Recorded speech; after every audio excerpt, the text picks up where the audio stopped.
Tetapi Bapak, ini benar. Perempuan ini terus mengatakan, Tuhan, tolonglah aku. Sambil dia itu bersujud menyembah Yesus.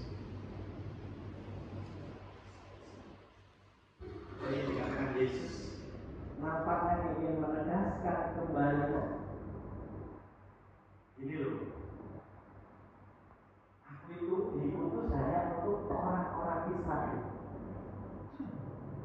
dan tidak patut mengambil roti dari anak-anak dan melemparkannya kepada anjing.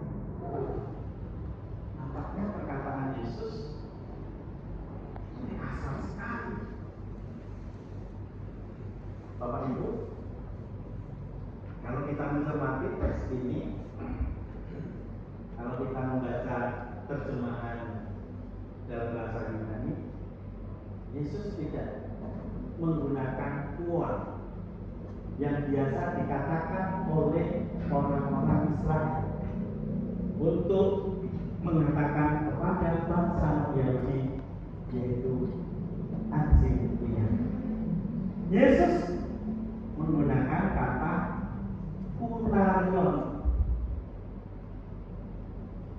anjing rumah, anjing ini, anjing keluarga. Tidak patut mengambil roti dari anak-anak dan melemparkan kepada anjing keluarga. Nah, namun Bapak Ibu, perempuan itu tidak tersinggung. Terminologi yang disampaikan, yang dinyatakan oleh Yesus tidak membuat perempuan itu tersinggung. Dia tidak menyerah, malah dengan rendah dia mengatakan, benar Tuhan, tetapi anjing itu makan remah-remah yang jatuh dari meja Tuhan. Ya, tetap Tuhan,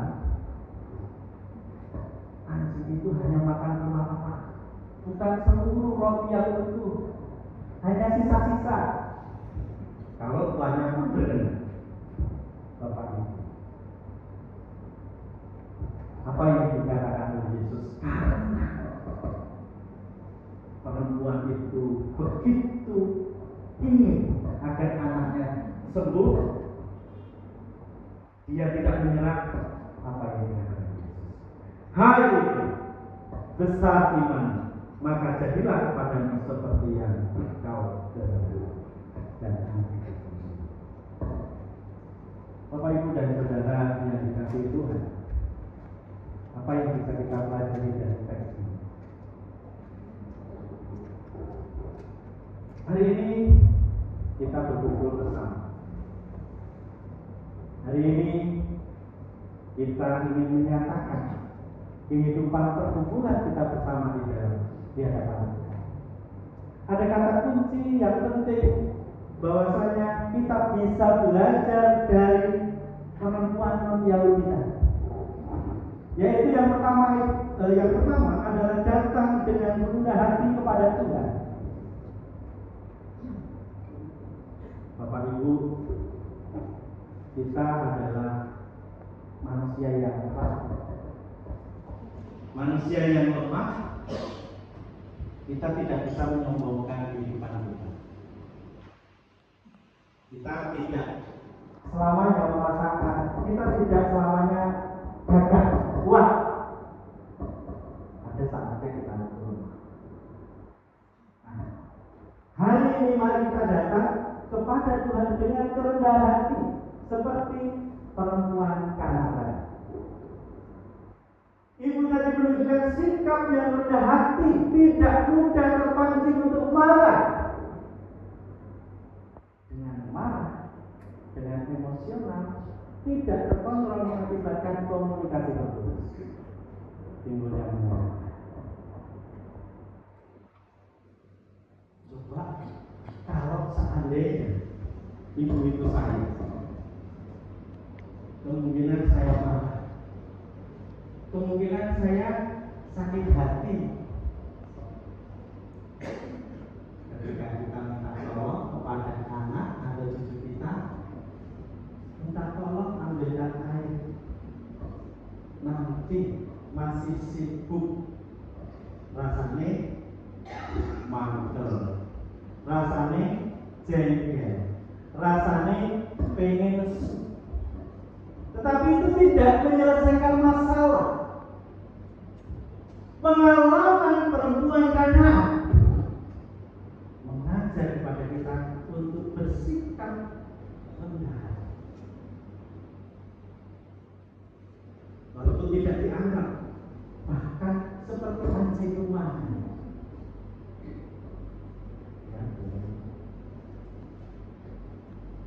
Dianggap seperti anjing rumahan, tapi kalau dalam kehidupan kita sehari-hari, ya biasa ya. Yesus terbiasa dengan maksudnya budaya anjing rumahan ini biasa. Seorang misalnya kita di rumah ngobrol dengan anjing, kadang kala istri saya dulu ketika saya punya anjing, ketika pulang dari sekolah ngobrolnya yang pertama yang disapa itu bukan saya, yang disapa anjing. Udah makan belum? Udah minum belum? Udah berak belum? Bukan disapa saya, ini yang disapa. Yesus menggunakan pendekatan budaya sehingga ibu itu tidak marah. Ibu itu rendah hati. Walaupun didiamkan, dia tetap tidak menyerah. Nah, Bapak Ibu dan Saudara, mari saya mengajak kepada kita semua datang kepada Tuhan dengan sikap rendah hati, bahwa kita itu manusia yang rapuh, manusia yang lemah, kita membutuhkan pertolongan Tuhan. Kita tidak bisa sombong. Saya kuat kok, saya mampu Tuhan. Bapak Ibu datang di sini melalui saudara-saudara kita, melalui koordinator kelompok-kelompok PA. Itu berarti pertolongan Tuhan hadir. Yang kedua, iman yang bertahan dalam penolakan. Ibu itu tadi tidak putus asa, berkali-kali dia minta kepada Tuhan untuk minta tolong. Dengan beriman kepada Kristus maka kita diselamatkan. Iman sebesar biji sesawi saja dapat memindahkan gunung. Apalagi kalau kita beriman dengan Yesus. Konteks Yesus. Ketika konteks perempuan Kanaan mungkin ada Yesus bisa berteriak, Yesus, saya minta tolong. Lah sekarang bagaimana? Sekarang yang bisa kita lakukan adalah komunikasi dengan Yesus melalui doa. Bapak Ibu, salib yang kita bawa, kita pegang, mari kita pegang dengan sungguh-sungguh. Ini sebagai alat komunikasi.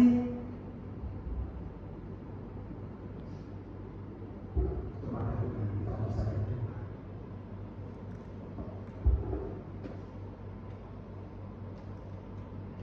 Dengan doa kita bisa memanjatkan, memohon pertolongan pada Tuhan. Doa adalah salah satu sikap beriman. Doa, di dalam doa kita menemukan misteri kasih. Bapak Ibu dan Saudara, kadang-kadang atau kadang-kadang doa itu jadi mainan. Khususnya kalau doa makan. Saya sering kali disini, Pak Pur, kalau doa makan itu jangan seperti doa sapaan. Ikan cepat, ikan gabus lebih cepat. Nah, pada doa makan itu doa benar-benar iman. Kita bersyukur di dalamnya. Kalau telah makan sedikit dikit kita tenang. Telat makan dikit kita keringetan. Telat makan dikit keringet dingin keluar. Belum makan ya sungguh-sungguh. Jangan, Tuhan, saya berdoa mau makan, terima kasih Tuhan, amin. Seperti mainan. Doa orang beriman bukan persoalan doa itu bisa jatuh, doa itu bisa rubah. Doa adalah mengharapkan urapan kasih Tuhan. Doa itu akan dijawab jika dengan iman dan kesungguhan.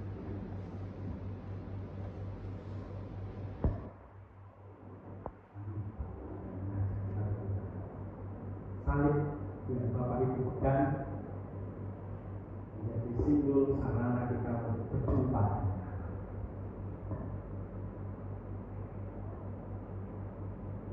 Bapak Ibu dan Saudara, saya kadang-kadang bergumul begini. Ini di dalam rumah. Tuhan, saya menginginkan atau saya ingin ya, biar saya itu olahraganya itu menghasilkan. Saya pengen punya tanah yang di dekat gereja supaya bisa nanam singkong, nanam kacang, nanam sayur.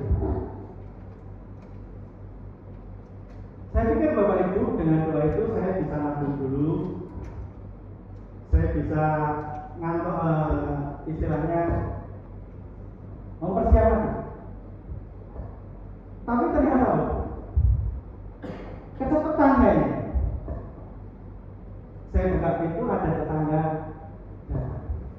Pak, kalau seandainya Bapak berkenan, ini tetangga saya ada yang jualan. Jualan apa Pak? Jualan tape, jualan tahu, jualan tempe, apa? Jualan apa? Saya bilang sama Tuhan, Tuhan, pengabulan doanya kecepatan. Saya belum siap Tuhan.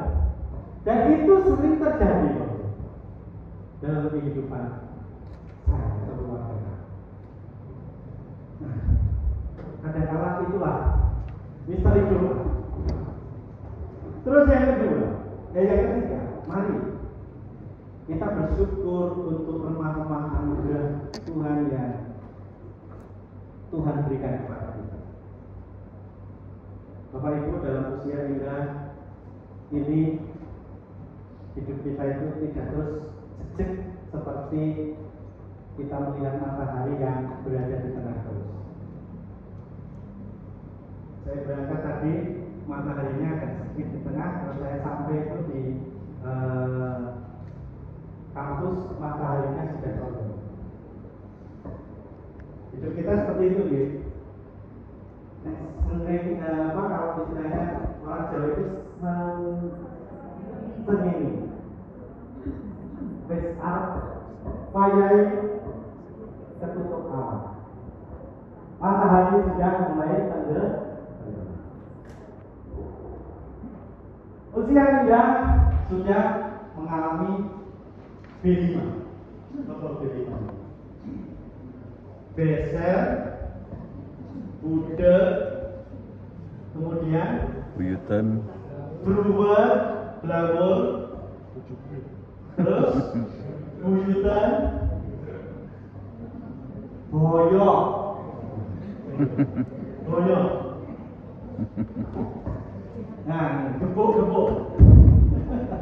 Nah, itulah Bapak Ibu, kita harus menyadari semua itu. Enggak selamanya kita itu gagah. Mengkuh. Ada saatnya kita juga rapuh. Dalam masa sudah ini, kita syukurilah setiap perkembangan. Dulu saya di kampung di Bandar Jaya itu usia 20-an itu masih kuat nyari padi. karena saya petani. Itu setengah hektar itu sendiri. Dan sekarang aja nyabutin rumput di rumah itu 3 atau 2 jam aja ya bolong. Saya usianya 40 sekian. Ya akhirnya tadinya